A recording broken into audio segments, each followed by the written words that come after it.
প্ৰথমে আপোনালোক আটাইকেইটা চেনেলতে আমি ওদালগুৰি জিলা ৰাভা ছাত্ৰ সন্থা আৰু ৰাভা জাতীয় সংগঠনসমূহে ধন্যবাদ জ্ঞাপন কৰিছোঁ।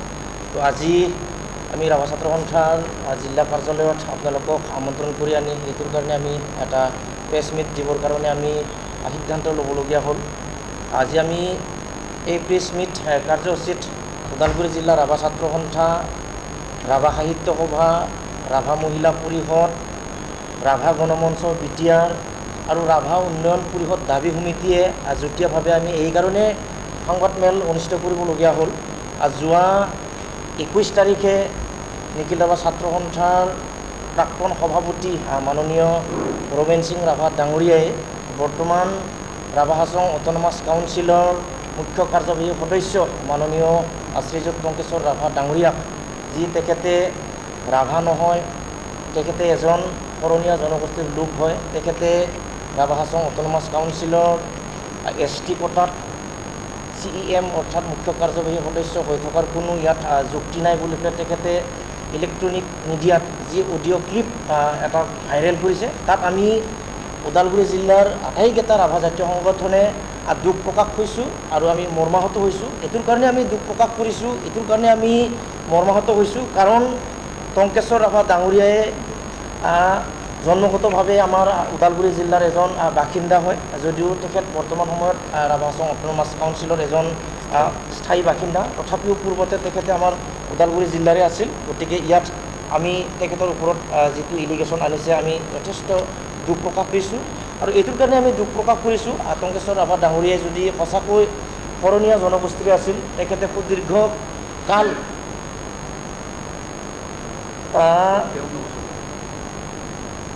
ওদালগুৰি জিলা ডিভাইড নোহোৱাৰ আগত যিটো নেকি অবিভক্ত দৰং জিলা, তেখেতে অবিভক্ত দৰং জিলাৰ থাকোঁতে ৰাভা ছাত্ৰ সন্থাৰ কেইবাটাও কাৰ্যকাল তেখেতে দায়িত্ব বহন কৰি গৈছে আৰু 2000 চনৰ পৰা 2012 চনলৈকে নিখিল ৰাভা ছাত্ৰ সন্থাৰ সভাপতি হিচাপে সুদীৰ্ঘ 12 বছৰ কাৰ্যকাল ৰাভা জনগোষ্ঠীটোক মানে নেতৃত্ব দি গৈছে। গতিকে তেনেকুৱা এজন মহান জাতিক নেতৃত্ব দিয়া ব্যক্তিক বৰ্তমান ৰাভা হাছং অট'নমাছ কাউন্সিলৰ মুখ্য কাৰ্যবাহী সদস্যক তেখেতে ৰাভা নহয় বুলি পেলাই কোৱাত কোনো মানে যুক্তি নাই, কোনো ভিত্তি নাই।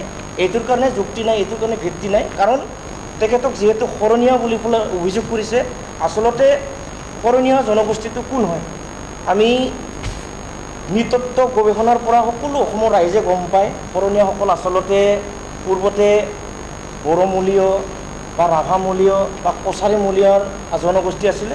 তেওঁলোকে ধৰ্মান্তৰ হৈ ফালে শৰণ লৈ ফালে তেওঁলোকে শৰণীয়া উপাধিলৈ তেওঁলোকে জাত্যান্তৰ হৈছিল। গতিকে তেওঁলোকৰ মূল যিটো নেকি সুঁতি, সেই মূল সুঁতিটো মংগোলীয়ন জনগোষ্ঠীৰে হয়, তেওঁলোকে ৰাভা জনগোষ্ঠীৰে হয়, তেওঁলোকে আমাৰ বড়োমূলীয়া জনগোষ্ঠীৰে হয়, তেওঁলোকে কছাৰী মূলৰে হয়। গতিকে আমি এইটোৰ কাৰণে আমি ক'ব বিচাৰিছোঁ, শৰণীয়াসকল যিহেতু ৰাভা মূলৰে হয়, ৰাভাৰে এটা ঠাল হয়, বড়ো মূলৰে তেওঁলোকে হয়, গতিকে টংকেশ্বৰ ৰাভাও তেনেকুৱা ধৰণৰ মূল সুঁতিলৈ ঘূৰি আহি পেলাই আজি ক্লাছ 1ৰ পৰা বৰ্তমান সময়লৈকে ৰাভা হিচাপে চিনাকি দিয়া হৈছে আৰু ৰাভা জাতিটোৰ উত্তৰণৰ ক্ষেত্ৰত যথেষ্ট তেখেতৰ অৰিহণা আছে।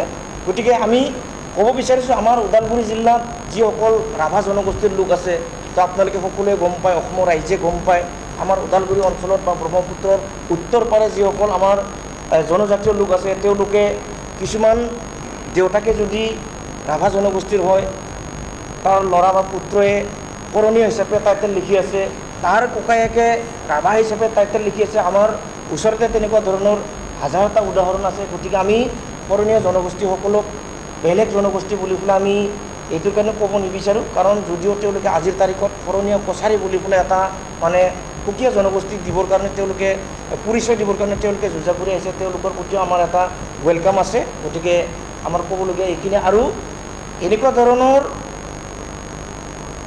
তুলুঙা মন্তব্যৰে যদি জাতিটোক উত্তৰণ কৰিব বিচাৰিছে, জাতিটোৰ কৃষ্টি সংস্কৃতি উদ্ধাৰ কৰিব বিচাৰিছে, এইটো কেতিয়াও মানে গ্ৰহণযোগ্য নহয়। গতিকে আমি পিছ পৰি থকা জনগোষ্ঠীটোক আমি কেনেকুৱা ধৰণৰ ছাত্ৰ ছাত্ৰীসকলক কোৱালিটি এডুকেশ্যনেৰে আমি এডুকেটেড কৰিব লাগে, আমাৰ কৃষ্টি সংস্কৃতি কেনেকুৱা ধৰণৰ আমি ধৰি ৰাখিব লাগে, ৰাভা হাছং অট'নমাছ কাউন্সিলখনক ভাৰতীয় সংবিধানৰ ষষ্ঠ অনুচ্ছেদ অন্তৰ্ভুক্ত কৰিবৰ কাৰণে ৰাভা জনগোষ্ঠীয়ে ৰাভা জাতীয় সংগঠনসমূহে যিটো দীৰ্ঘদিন ধৰি আন্দোলন কৰি আছে। গতিকে যিসকল আমাৰ প্ৰাক্তন জাতীয় কৰ্মী আছে, বৰ্তমান জাতীয় কৰ্মী আছে, আমি সকলোৱে কোনো এটা খাম খেলি নোহোৱাকৈ আগন্তুক দিনত জাতি উত্তৰণৰ ক্ষেত্ৰত অধিক মনোনিৱেশ আমি কৰিব লাগে বুলি পেলাই আমি বিবেচনা কৰিছোঁ। গতিকে আমি তেখেতক এই সম্পৰ্কত আমি আৰু দুনাই বিতৰ্ক নানিবৰ কাৰণে আমি সকীয়াই দিছোঁ।